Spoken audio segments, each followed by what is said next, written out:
আসসালামু আলাইকুম viewers, MBN motion YouTube চ্যানেলে আপনাকে স্বাগত।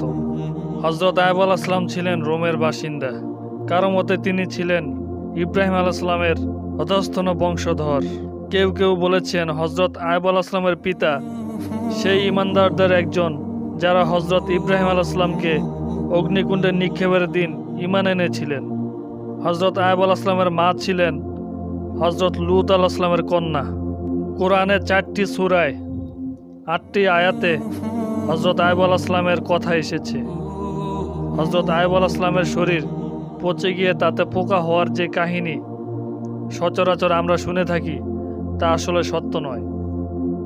হযরত আইয়ুব আলাইহিস সালামকে শয়তান কী ধরনের বিপদে ফেলেছিলেন, কেমন রোগে তিনি আক্রান্ত হয়েছিলেন, দেহের সবখানে কেমন পোকা ধরেছিল, জিহ্বা ও কলিজা ব্যতীত দেহের সব মাংস খসে পড়েছিল, পচা দুর্গন্ধে সবাই তাকে নির্জন জায়গায় ফেলে পালিয়েছিল ইত্তিকার 17 রকমের কাল্পনিক কাহিনী কুরতুবী নিজ তাফসিরের জমা করেছেন এবং অন্যান্য মুফাসসিরগণ আরও যেসব কাহিনী বর্ণনা করেছেন সেসবের কোনো ভিত্তি নেই, বরং এটা ইসরায়েলি ইহুদিদের উপকথা যা কোরআনের ব্যাখ্যা হিসেবে আমাদের কাছে বহুল প্রচলিত হয়ে এসেছে।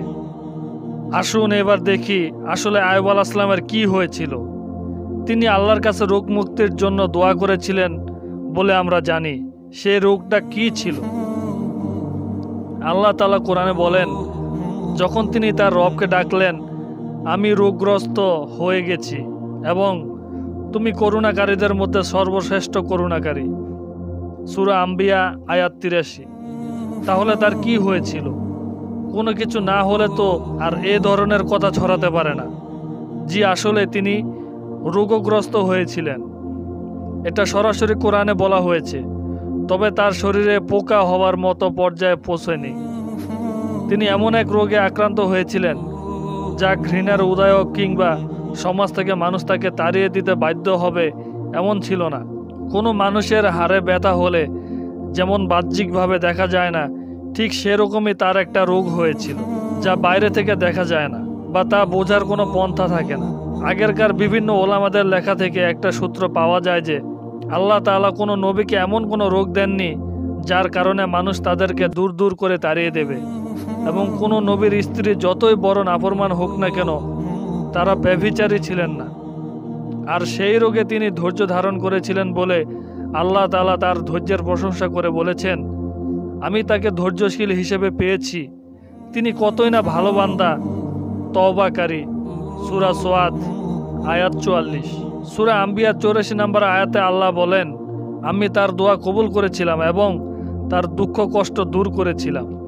কিভাবে রোগ কষ্ট দূর করা হয়েছিল সে বিষয়ে আল্লাহ তাআলা বলেন, তিনি তাকে ভূমিতে পদাঘাত করতে বললেন, তারপর সেখান থেকে পরিষ্কার পানির ফোয়ারা বা ঝর্ণা বেরিয়ে আসে, যাতে গোসল করায় দেহের উপরের কষ্ট দূর হয় এবং সেই পানি পান করায় তার দেহের ভেতরের কষ্ট দূর হয়। সূরা সোয়াদ আয়াত 42।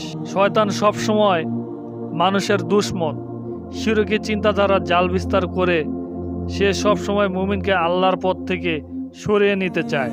একমাত্র আল্লাহ তাআলার নির্ভরতা এবং দৃঢ় তাওহীদ বিশ্বাসী মুমিনকে শয়তানের মিথ্যা ফাঁদ থেকে রক্ষা করতে পারে। হযরত আইয়ুব আলাইহিস সালাম 70 বছর বয়সে রোগ দ্বারা পরীক্ষায় পতিত হন। পরীক্ষা থেকে মুক্ত হবার অনেক পরে 93 বছর বয়স বা তার কিছু বেশি বয়সে তিনি মৃত্যুবরণ করেন। আল্লাহ তাআলা আমাদের সকলকে হযরত আইয়ুব আলাইহিস সালামের জীবনের উপর আমল করার তৌফিক দান করুন, আমিন। আজকের সংক্ষিপ্ত আলোচনা এ পর্যন্তই। ভিডিওটি কেমন হলো কমেন্ট করে জানাবেন। সবাই নতুন নতুন ভিডিও পেতে চ্যানেলটি সাবস্ক্রাইব করুন। দেখা হবে নতুন কোনো ভিডিওতে। সবাই ভালো থাকেন, সুস্থ থাকবেন। আসসালামু আলাইকুম ওয়া রাহমাতুল্লাহ।